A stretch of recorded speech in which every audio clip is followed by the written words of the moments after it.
성한교회 이경호 목사입니다. 자, 오늘은 천사에 대해서, 천사는 어떤 존재인가 주제로 말씀을 전해드리겠습니다. 천사에 대해서는 구약 성경이나 신약 성경 많은 곳에 기록되어 있습니다. 그럼에도 불구하고 오늘날에도 정말 천사가 존재할까라고 생각하는 성도들도 많이 있습니다. 천사는 구약 시대나 오늘날에나 동일하게 존재를 합니다. 자, 그러면 천사는 어떤 존재일까요? 첫 번째로 천사는 하나님이 창조해 놓으신 영적인 피조물입니다. 자, 영적인 천사들은 비물질적인 존재입니다. 인간은 물질적인 육체를 가지고 있어서 활동할 때 공간을 다닐 수도 없고 또 앞에 강이 막히면 물 위로 걸어 다닐 수도 없습니다. 그리고 밤낮으로 활동할 수도 없습니다. 그러나 영체인 천사는 이런 공간이나 시간이나 물질의 제한을 받지 않습니다. 어디든지 언제든지 자유롭게 활동을 할 수 있는 것입니다. 그리고 또 구약 시대에는 사람이 알아볼 수 있는 사람의 형상을 입고 나타난 때도 있었습니다. 천사는 이러한 영적 존재이나 하나님이 창조하신 피조물입니다. 그래서 성경은 천사 숭배에 대해서 아주 단호하게 경고하고 있습니다. 자, 이와 같이 천사는 하나님이 창조하신 영적인 피조물입니다. 자, 두 번째로 하나님은 천사들을 왜 만들어 놓으셨을까요? 자, 천사들은 하나님의 사자들입니다. 자, 하나님의 명령을 시행하는 집행자입니다. 하나님은 소돔과 고모라, 그 다음에 바벨론, 느느웨를 심판할 때도 천사들을 사용하셨습니다. 열왕기상 19장에는 단 한 명의 천사가 앗수리의 진을 쳐서 18만 5천 명의 군인을 죽인 기록도 있습니다. 하나님의 일을 위해서 천사들은 창조하셨습니다. 또 천사는 성도들을 섬기라고 창조하셨습니다. 히브리서 1장 14절에 모든 천사들은 섬기는 영으로서 구원받을 상속자들을 위하여 섬기라고 보내셨다고 이렇게 기록되어 있습니다. 천사들은 하나님의 자녀를 격려하고 보호하며 구원하고 성도들이 기도응답을 가지고 옵니다. 이와 같이 천사는 하나님의 명령을 집행하고 성도들을 섬기라고 창조하셨습니다. 자, 세 번째로 천사들이 가지는 속성을 보면은 천사는 하나님이 창조하신 영적인 존재로 초인적인 지능과 감정을 가지고 있는 인격을 가지고 있습니다. 그러니까 초인간적인 지능과 감정을 가진 인격체다 하는 것입니다. 자, 이들은 모두 남성입니다. 그러나 생식 능력은 없습니다. 결혼하는 일도 없고 늙거나 죽지도 않습니다. 네. 세상에는 또 많은 천사들을 묘사한 그림을 보면 예쁜 여성으로도 표현되어 있는데, 묘사되어 있는데 이런 것들은 성경적이 아닌 것입니다. 그리고 천사는 개별적으로 창조되었으나 성경에는 허다한 천군, 천만 천사 등으로 묘사한 것을 보면, 그렇게 표현한 것을 보면 인간이 헤아릴 수 없는 아주 큰 무리임을 알 수가 있다. 그러나 이들은 독립적으로 존재하는 것이 아니고 일정한 조직을 가지고 있다는 거예요. 그리고 천사들 중에는 이런 등급과 지위, 위엄의 차이가 있다, 계급이 있음을 성경은 보여주고 있습니다.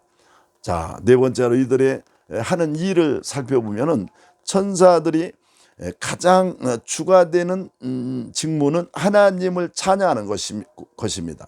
하나님의 뜻을 집행하는 일입니다. 자, 천사들의 대표적인 일은 하나님을 찬양하고 하나님의 뜻을 집행하는 일이다. 자연과 역사와 인간의 삶 가운데서 하나님 뜻을 실현하는 것입니다. 이들은 모든 영광을 하나님께만 돌리게 하고 밤낮으로 하나님을 모시고 있으며 하나님의 뜻을 이루고 하나님의 영광을 찬송하고 있음을 성경을 통해서 알 수가 있습니다. 또 천사들의 직무 중에는 그리스도인들을 섬기는 활동을 한다는 거예요.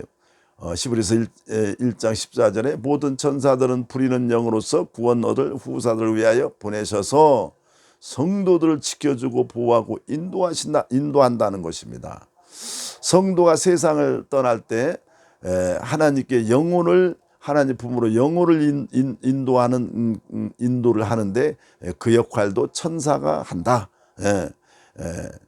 하나님의 품으로 영혼을 인도하는 직무도 천사가 하고 있다는 것을 우리는 성경을 통해서 알 수 있습니다. 천사의 직무 중에 특별한 것은 구속사의 중대한 시점에서 초인간적인 방법으로 나타나서 역사한다는 것입니다. 그 예가 하나님의 백성들에게 심판과 구원과 그런 소식을 전달했고 예수 그리스도의 동정녀 탄생도 알려주었고 예수님이 광야에서 시험 받을 때나 겟세마네 동산에서 기도하실 때 예수님이 부활하실 때나 승천하실 때 나타난 것을 우리는 성경을 통해서 볼 수 있습니다. 이와 같이 천사는 하나님의 뜻을 집행하고 성도들을 섬기는 일을 하는 존재다 하는 것입니다. 네 번째로 성경에 기록된 천사들의 이름이 있습니다. 그게 이제 미가엘이라는 천사가 있습니다. 미가엘 천사는 천사장입니다. 유다서 1장 9절에 천사장 미가엘이라고 기록되어 있습니다.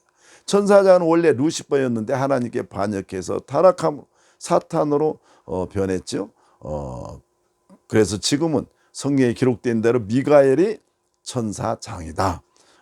또 데살로니가전서 4장 16절에 주께서 호령과 천사장의 소리와 하나님의 나팔 소리로 친히 하늘로부터 강림하신다고 기록되어 있습니다. 천사장이 나오는데 바로 그 천사장이 미가엘이다.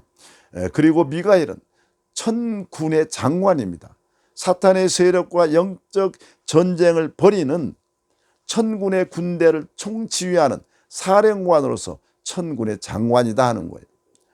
자, 천군의 가장 큰 전쟁은 십자가 전쟁입니다. 예수님이 십자가에서 육신은 3일 동안 죽어 있었지만 영은 바로 살아나셔서 십자가 꼭대기에서 총지휘하는 사탄을 멸하셨습니다. 그때 전 우주에서 몰려든 사탄의 군대와 치열한 영적 전쟁을 총지휘한 천사가 바로 미가엘 천사장이었습니다. 또 미가엘 천사장은 다니엘의 기둥답을 가지고 오다가 사탄의 집요한 방해로 그들과 영적 전쟁을 하다가 다니엘의 20일간의 끈질긴 기도로 마귀의 군대를 물리친 기록도 있습니다. 이와 같이 미가엘 천사는 미가엘 천사는 이런 천사장으로서 천군의 총지휘관으로서 이렇게 그런 역할을 하고 있다는 것을 우리가 알 수 있습니다. 그 다음에 가브리엘 천사가 있습니다. 누가복음 1장 19절에 천사가 대답하여 이르되 나는 하나님의 앞에 서 있는 가브리엘이라 이 좋은 소식을 전하여 내게 말하라고 보내심을 받았노라.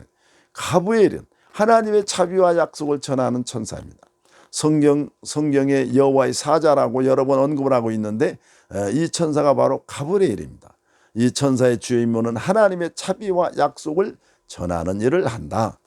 누가복음 1장 9절에 예수님이 동정녀 마리아를 통해 성육신하실 때 그 탄생을 알리는 복음을 전했습니다. 누가복음 1장 19절에도 세례 요한의 잉태를 알려주기도 했습니다. 자, 이와 같이 가브리엘은 하나님의 자비와 그 약속을 기쁜 소식을 전하는 천사다 하는 것을 알 수 있습니다. 그 다음에 크룹 천사가 있습니다. 크룹 에덴 동산의 생명나무를 지키고 있었던 천사입니다. 그리고 광야에서 성막의 지성소 위에 있는 금으로 만들어진 두 천사가 속죄소를 지키고 있었습니다. 또한 하나님의 보좌 옆에 그 천사들이 있는데 그게 바로 그룹 천사인 것을 시편에 보면 시편 99편을 통해서 알 수 있는 것입니다. 이것으로 미루보아서 이 천사는 인간에 대한 하나님의 응보와 구속과 관련된 지위가 높은 천사로 보입니다. 그게 바로 그룹 천사다. 그 다음에 스랍 천사가 있습니다. 스랍에 대해서는 이사야서 6장 1절에 7절에 기록된 것 외에는 다른 곳에는 없습니다. 스랍의 임무는 하늘에서 하나님의 이름과 성품을 찬양하는 것이고 하나님께서 그의 종들을 시키시고 맑게 하실 때 스랍을 시키신 것을 볼 수 있습니다. 그 외에도 자, 사람들은 성도마다 수호천사가 따라다니며 섬긴다고 하는 사람도 있습니다. 특히 카톨릭에서 수호천사를 인정합니다. 그러나 수호천사는 성경에 정확하게 기록한 데가 없기 때문에 수호천사는 존재한다고 말할 수 없는 것입니다. 수호천사는 성경적이 아니다 할 수 있는 것입니다. 물론 성도들을 지키고 보호하고 하는 이런 천사가 있겠지만은 딱 수호천사라는 이름을 가지고 성도를 섬기는 그런 천사는 성경에 기록되어 있지 않다는 것입니다. 자, 그 다음에 마지막으로 사람과 천사의 차이점과 그 관계를 한번 살펴보겠습니다. 인간은 육체가 있는 동안 천사보다 못한 약점이 있어서 고난을 받기도 하고 죽임을 당하기도 하고 병들기도 합니다. 그러나 천사는 영이기 때문에 기본적으로 공간을 초월해서 활동할 수 있어서 인간보다 아주 우월한 존재인 것은 사실입니다. 그렇지만은 인간이 육체를 가지고 있기 때문에 예수님을 영접할 수 있고 성령으로 거듭날 수 있습니다. 그리고 또 하나님의 자녀의 신분을 획득해서 영원한 나라의 상속자가 되는 것, 이런 것들은 인간이 천사보다 신분적으로는 우월하다는 걸 알 수 있습니다. 그러므로 천사는 하나님의 자녀가 될 수는 없고 하나님의 아버지라고 부를 수 없는 것입니다. 자, 이런 점에서 어떤 기능적인 면에서는 천사가 인간보다 우월하지만 신분적인 면에서는 인간이 천사보다 훨씬 우월하다는 사실입니다. 자, 근본적으로는 천사는 거듭나 새 생명을 소유한 하나님의 아들을 수종드는 영적 존재로 지음을 받았습니다. 또한 아들에게 속하여 구원 얻을 후사들 섬기라고 보내심을 받은 영들입니다. 아들에게 속해서 구원 얻은 후사들 섬기라고 보내심 받은 영들이다. 그러므로 천사는 숭배의 대상이 아니고 섬김을 받는 자가 아니다. 그뿐만 아니라 하나님의 보좌를 상속받을 수도 없다. 그래서 성경은 천사가 전해준 다른 복음이라 할지라도 저주를 받는다 했습니다. 자, 성경에 나오지 않는 다른 복음을 천사가 전해준다 할지라도 그것은 저주를 받는다. 그 천사가 전해준 복음을 받으면 저주를 받는다는 것입니다. 그러므로 이 오늘날에 예수님이 승천한 이후로 천사가 이 복음을 전하는 일은 없는 것입니다.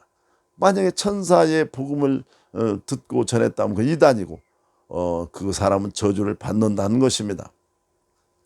천사는 사람보다 우월한 조건 하에서 지음을 받았으나 일단 거듭난 하나님의 자녀들에 대해서는 오직 수종을 들 의무만 있는 것입니다. 그렇기 때문에 성경은 그리스도인의 천사 숭배를 아주 엄격하게 금하고 있는 것입니다. 그러므로 그리스도인들은 마땅히 천사들의 존재와 활동을 인정을 하나 숭배의 대상은 아니라는 것을 분명히 아시고 우리는 오직 하나님을 기쁘시게 하고 영원롭게 하는 참된 경배와 순종의 삶을 살으시기를 예수님의 이름으로 축복합니다. 할렐루야. 감사합니다.